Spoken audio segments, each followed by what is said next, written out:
parlamentarios y autoridades pegados al teléfono en una inauguración, el de Congreso Futuro, y tiene que ver con nuestro uso de la tecnología, con el uso y el abuso de la tecnología, porque si bien nos ofrece numerosas ventajas, el uso excesivo de las pantallas que nos rodean sin duda tiene un impacto significativo en la salud mental. Padres que nos escuchan, ¿están preocupados por el tiempo que sus hijos pasan frente a los teléfonos o jugando videojuegos? ¿Ustedes mismos se han preguntado qué sucede en el cerebro cuando te enfrentas a una pantalla por horas? Es una pregunta que también se estudia, se intenta responder y para eso vamos a hablar con especialistas. El matrimonio de psiquiatras infanto-juveniles compuesto por el doctor Elías Araf y la doctora Caterina Sommer, autores del libro El cerebro roto y la generación emergente, están ya conectados con nosotros para conversar en esta tarde de Sintonizados. Elías, Caterina, muy buenas tardes y bienvenidos al programa. Hola, muchas gracias por la invitación. Hola, buenas tardes. Sí, muchas gracias por hacernos esta entrevista. No, gracias a usted por estar conectadísimos acá en Sintonizados con un tema tan importante y que ha hablado, o sea, que ha dado que hablar en el mundo entero, países como, no sé, Canadá, Australia, Brasil. ya países más desarrollados, en España, Brasil, acá a la vuelta a la esquina también, en nuestra región vemos como ya están haciéndose cargo y prohibiendo, por ejemplo, en las aulas de clase, los teléfonos celulares, permitiendo que los niños por sobre los 16 años pueden empezar a interactuar con las redes sociales, o sea, ¿qué está pasando y qué leyeron ustedes hoy día y hicieron esa bajada para desarrollar este libro, El cerebro roto? Cuéntenos un poquito. Sí, nosotros llevamos harto tiempo estudiando este tema, yo diría que 20 años más o menos. Partimos estudiando la adicción a los videojuegos hace 20 años atrás, cuando estábamos estudiando psiquiatría. Y ahí encontramos varias cosas. ¿Eran adictos a los videojuegos ustedes en ese entonces? Elías, No. para ti que es más probable tú que la Katy, pero no era, ya. Pero no sí era una sensación personal, dale. Nos tocó ver un paciente hospitalizado de 13 años que estuvo... Mira. Antes de que hubiera internet masificado, antes de que los juegos fueran en línea, y eso nos motivó a hacer un trabajo de investigación. Y encontramos que los niños que jugaban más de 1 hora al día se asociaba con que tenían peor rendimiento académico y además que estaban menos supervisados por parte de sus padres. Este niño estuvo hospitalizado varias semanas y hizo, al igual que cuando ocurre una adicción a sustancia, un síndrome de abstinencia. Empezó con mucha irritabilidad, con desajustes conductuales. Fue bien intenso y en esa época no teníamos mucha evidencia ni sabíamos bien de qué se trataba, así que empezamos a investigar y ahí se nos ocurrió hacer esta investigación. Claro, y esto fue antes de que la adicción a los videojuegos existiera como un diagnóstico formal, es decir, estábamos viendo cosas y estábamos viendo cuadros clínicos antes de que existiese el diagnóstico antes de que el DSM lo hubiese incorporado, antes de que el CIE-10 lo hubiese incorporado, así que... O sea, antes que entendiéramos que esto era una adicción, tal como puede ser una adicción a la droga, una adicción al alcohol, una adicción a cualquier sustancia que cambia nuestra conducta, pero hay algo súper importante y nosotros hemos hablado, y bueno, llevamos años y gracias también a ustedes y a los estudios que han hecho profesionales como usted, hablando de esta adicción. Podemos hacernos cargo de la adicción al alcohol, podemos hacernos cargo de la adicción a la droga, pero nos cuesta mucho hacernos cargo de la adicción de la pantalla, y no lo digo, ustedes estamos enfocados en los niños, pero como adultos también. O sea, hoy día es muy difícil criar sin esa adicción. Mira, eso fue un poco lo que nos motivó a hacer este libro, que hemos visto que han pasado los años y a pesar de que en el fondo nosotros hemos difundido información dentro del mundo médico, los congresos, etcétera, esto cada vez va empeorando y cada vez vemos más problemas de salud mental asociados al uso excesivo de o las redes sociales o los videos cortos o los videojuegos. Y eso nos motivó un poco a poder como levantar la pluma, ya no la voz, para ver cómo podemos de alguna manera ayudar a las generaciones emergentes a cuidar su salud mental y que los papás tengamos conciencia de el daño que esto puede llegar a generar si es que no lo hacemos de buena manera. Acá hay una investigación muy profunda, producto de estos años de estudio y de especializarse en el efecto de las pantallas, pero está centrada en jóvenes y niños a propósito del desarrollo cerebral, a propósito de una mente en formación. Y ahí me gustaría también centrarme, los efectos, tanto los que uno podría definir como positivos, como también el evidente daño que se genera acá. ¿Qué está pasando en el desarrollo cerebral que se ve tan impactado por el uso de las pantallas? Bien. Lo que tú tocas es un tema súper importante porque en esta etapa los cerebros se están desarrollando, ¿ya? Es un cerebro que está en formación, por lo tanto, tiene ciertas áreas que todavía no se han desarrollado o conexiones que no se han hecho. Y es súper necesario entender que el cerebro tiene ciertos periodos que son periodos críticos, donde hay funciones que se desarrollan o no a cierta edad o en ciertas etapas. Y hemos visto que las pantallas, el tiempo que tú pasas conectado, afecta el desarrollo de ciertas áreas específicas del cerebro, por lo tanto produce alteraciones en el neurodesarrollo que a veces no son 100% reversibles. Por lo tanto, tenemos que tratar de concientizar y que las personas entiendan que esto no es inocuo, pero sí genera alteraciones que tenemos que detener, es decir, alteraciones que tenemos que evitar, ¿ya? Y para eso tenemos que tener conciencia y contar con esta información. Por ejemplo, Oye, Katy, perdona que te interrumpa ahí. Lo que pasa es que, claro, sabemos que son alteraciones permanentes, eternas, porque hoy día me pasa, y ustedes pueden responder mejor, que es una nueva generación de adictos a las pantallas, a los teléfonos y a toda la interacción de esta dopamina instantánea que nos entrega las pantallas. ¿Qué va a pasar a futuro? ¿Cuál es el mal a futuro? ¿Qué se está proyectando a la larga que va a pasar con estos niños adictos? Pero primero, no necesariamente hay que ser adicto para que exista un daño a nivel cerebral. Ya. O sea, la adicción es una de las consecuencias que observamos y a veces es como la consecuencia más visible, ¿ya? Pero es uno de los daños. Hay ciertas alteraciones en el neurodesarrollo que no son tan visibles y no son tan de lo que se está hablando más ahora último, ¿ya? Por ejemplo, hay problemas en el desarrollo de ciertas áreas del cerebro que pueden aumentar o pueden producir también cuadros de déficit atencional, alteraciones en la regulación emocional, dificultades para poder empatizar o relacionarte o vincularte de manera adecuada con las otras personas.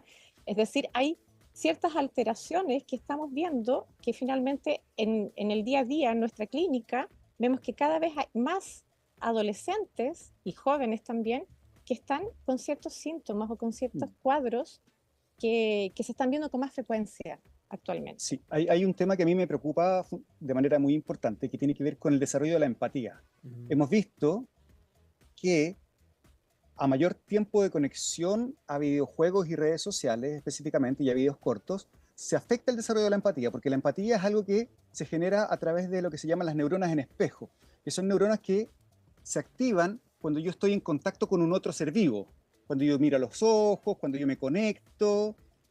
Si yo pierdo esa información, dejo de desarrollar la empatía. Y efectivamente lo que tú decías, Carolina, ¿qué va a pasar en el planeta, en el futuro, si es que finalmente esta capacidad, que es una capacidad que nos permite la sobrevivencia y el bien común, se afecta de manera significativa? O sea, cada vez van a haber más conflictos, van a haber más dificultades interpersonales, cada vez van a haber más problemas sociales. Elías, ¿tiene relación entonces esto? Porque nosotros, yo soy mamá de una adolescente, ustedes tienen hijos grandes, son súper jóvenes. Tenemos un adolescente. Tres hijos.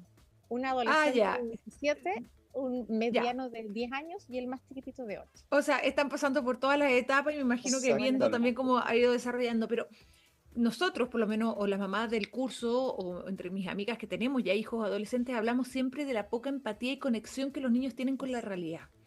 Eso es parte del trastorno que se ha generado por el exceso de pantallas y, como bien ustedes lo decían, no precisamente por una adicción, pero sí porque su mundo se ha transformado en 25 centímetros cuadrados, donde no logran generar sensaciones físicas ni emocionales, ni hablarse con el entorno, o esto es parte de una generación nomás, que nació menos conectada nomás. O sea, mi hija puede estar, no sé, pasando una opción al lado de ella y ella se está mirando el teléfono, no cachó. Sí, es que pasan varias cosas en eso, porque primero, las redes sociales específicamente tienen algoritmos que son muy buenos, que sesgan el contenido. Por lo tanto, y lo que vemos en los estudios dice que la exposición a contenido violento genera desensibilización frente a la violencia. Primero pasa eso, pero además pierdo contacto con los otros. Y si pierdo contacto con otros no puedo desarrollar la empatía, no tengo, o sea, la cantidad de horas que paso en una relación cara a cara ha disminuido significativamente. Si en promedio los adolescentes, y ahora en las vacaciones eso es mucho más, pasan entre 6 a 9 horas. O sea, son 6 a 9 horas en que dejan de estar en contacto con un otro ser vivo, con las mascotas, con los árboles, dejan de apreciar la naturaleza, por lo tanto no construyen un cerebro integrado. Imaginémonos que el cerebro, sobre todo la corteza prefrontal, que es una de las áreas que más se afecta con estas nuevas tecnologías, es como un director de orquesta. Si no tenemos un director de orquesta, a pesar de que tengamos muy buenos músicos, y esos músicos no están sincronizados, se va a escuchar muy mal. Y eso está correlacionado con estudio electrofisiológico, con una serie de otros hallazgos. Por lo tanto, es como, imagínate una orquesta donde no hay director y cada uno de los músicos toca lo que quiere.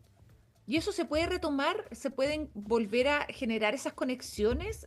¿Hay algún trabajo después psicológico, psiquiátrico, no sé, de neuroplastía para que los niños puedan volver a generar esos vínculos o esas conexiones? Sí.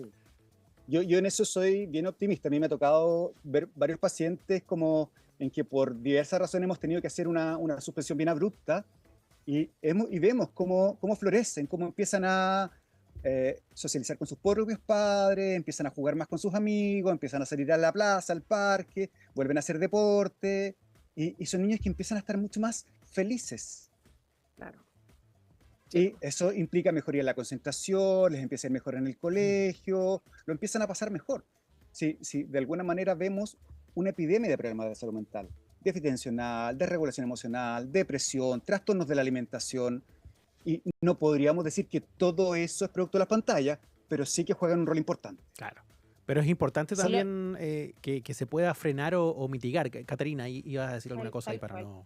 Sí, que como Carolina dijo, el cerebro, sobre todo a esta edad del desarrollo, tiene mucha plasticidad, ¿ya? Por lo tanto, hay conexiones que si no se hacen, en algún momento se pueden hacer.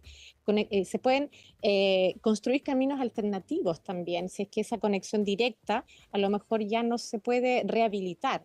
Pero el cerebro sí hay muchas posibilidades de poder volver a generar, tal vez lo que vemos a lo mejor es que no alcancen tal vez el potencial en su 100%, pero sí vamos a poder mitigar, frenar y sobre todo la idea de poder enseñar y poder divulgar toda esta información es que trabajemos también más en el prevenir, no tanto en el disminuir los daños o tratar de rehabilitar cerebritos que se están conectando mal, sino que la idea es, por favor, hagamos algo para evitar que estos daños se produzcan. Si bien tenemos la posibilidad de revertirlos en su gran mayoría, es mucho mejor que optemos por el camino de desarrollemos el máximo potencial, ocupemos las tecnologías de manera adecuada, pero sin que nos genere daños. Oye, Katy Elías, perdóname Nacho, es que tengo acá, lo venden en Amazon, a todo esto, el libro.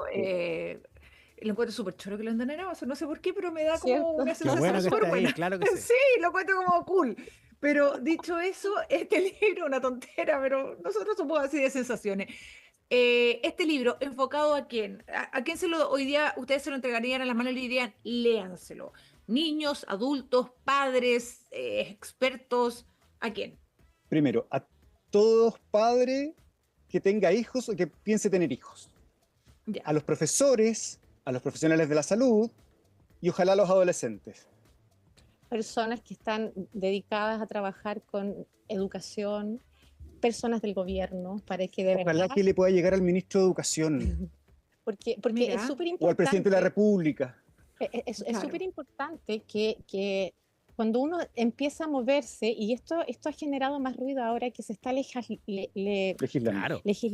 en los países más desarrollados, ¿cierto? Pero nosotros no tenemos que esperar que sean las leyes o que sea el gobierno lo que empiece a generar algún control y que nos ayude a poder evitar que esto nos dañe, sino que acá posiblemente tengamos que esperar mucho más de lo que esperaron los adolescentes en Australia, que ha sido el país que ha puesto el corte más alto de regulación con respecto a las redes sociales, porque si no vamos a tener que esperar décadas más o muchos años tal vez. La regulación hagámosla nosotros, hagámosla los papás, hagámosla dentro del círculo de nuestra familia. Nosotros la verdad, debemos confesar, tenemos mala fama como somos tíos a lo mejor poco Claro, un poco permisivos, como poco modernos.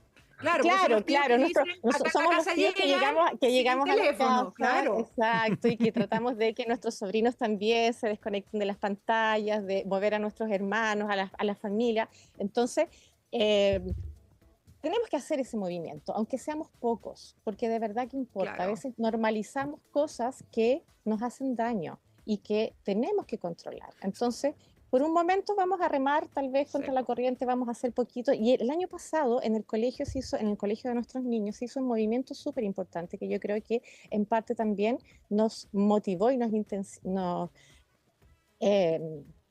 llevó, nos empujó, como lo inspiró, a que tuviéramos más deseo, exactamente, nos inspiró a escribir el libro, porque se hicieron muchas charlas en el colegio con respecto al tema de las pantallas, a la regulación, a la toma de conciencia.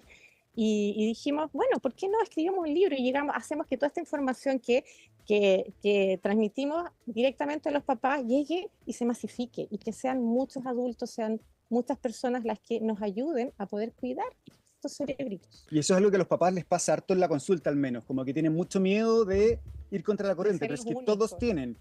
Pero mientras más seamos en este movimiento, como ojalá que ustedes puedan ser un poco como activistas de esto, sobre todo si es que tienen hijos adolescentes, y échenos la culpa a nosotros. Dile, no, es que el psiquiatra dijo, yo no tengo problema en eso, porque de alguna manera también esto... Te voy a dejar toda esta tarde sin teléfono, pero Elías es el culpable. Sí, feliz. Claro. Pero de alguna manera vas a ver cómo va a empezar a desarrollar cosas, va a tener que juntarse con sus amigas, va a hacer más deporte, va a agarrar la guitarra. Así que... y mira, yo creo que ustedes, Katy, Elías, tocan un tema súper importante, que acá hay que hacer comunidad. Y creo que en estos casos, cuando uno ve países desarrollados como Australia o como Europa mismo, que ya están súper pesados con el tema de los niños menores de 14 o 16 años, no pueden utilizar teléfonos celulares en el colegio. O sea, ¿por qué no copiamos las cosas buenas? Y la única forma de poder manejar acá el cerebro futuro, que va a ser el que va a dominar, el que va a entregar, el que va a trabajar por Chile, el que va a construir nuestro futuro, tenemos que cuidarlo, generar esos lazos empáticos importantes, esas comunicaciones verbales que son y físicas también, que son tan necesarias y que hoy día estamos perdiendo lamentablemente por la tecnología. Oye, pero a su juicio, esas son las políticas públicas, todo esto como que a las que debiésemos apuntar, porque mencionamos estos ejemplos de Australia y de Brasil, ¿va en esa línea? ¿Ustedes es algo que respaldan? ¿Habría que hacer otra cosa para hacerlo bien? Absolutamente, hay hartas cosas que uno podría hacer. Yo el año pasado estuve intentando contactar a los diputados, a los senadores, a unos exministros, y no me pescaron ni embajada. Y podemos liderar de alguna manera esta revolución como país también. Si tenemos la información, es fácil de implementar y no requiere mucho gasto. Hay que hacer bulla entonces, Elías. Nosotros acá estamos disponibles, dispuestos para generar también esos vínculos, esos lazos. Cuando tengamos... Ahí tenemos el cerebro roto y la generación emergente. Lo estamos viendo, mira, cada vez que llegue un ministro a nuestra radio, se lo vamos a pasar a decir, esto es lo que usted tiene que entender. Ahí está. Para empezar a darse cuenta de dónde tenemos que trabajar, insisto, como comunidad y como sociedad en nuestro país, porque tenemos que preocuparnos también de algo que nos está impactando hoy día y que todavía no sabemos en el futuro. Claro. Cuando llegue un economista, esto puede tener incluso impacto en el crecimiento económico y nos puede ayudar a salir del subdesarrollo. Porque vamos a ser mentes pensantes y vamos a poder razonar. Porque una de las cosas que se pierde es la capacidad de razonamiento crítico. Y eso es lo que más necesitamos hoy día, sobre todo en los mundos que estamos viviendo. Oye, gracias, Catherine Sommer. Sí, bueno, y tenemos que hacernos cargo y ser adultos. Y que de repente es muy difícil ser adultos en un mundo que sentimos que lo están dominando los jóvenes y los niños. Elías Arap, Catherine Sommer, gracias por estar conectados hoy día en Sintonizados. Se nos pasó demasiado rápido la entrevista. Hubiésemos querido eternizar esta conversación porque es muy interesante, sobre todo cuando hablamos de futuro, Nacho, cuando hablamos de qué va a pasar en nuestra sociedad. Y países desarrollados lo hacen. Y yo no entiendo por qué todavía nos cuesta tanto empezar a proyectar cómo queremos ser como sociedad, cómo queremos ser como individuos y cómo queremos construir nuestro país a la larga. Así que, chiquillos, gracias, un gran aporte en esta investigación. Así que feliz si nos invitan de nuevo. De todas maneras, eso ya denlo ahí por contado porque lo vamos a hacer. Gracias a los dos. Un abrazo grande. Chao.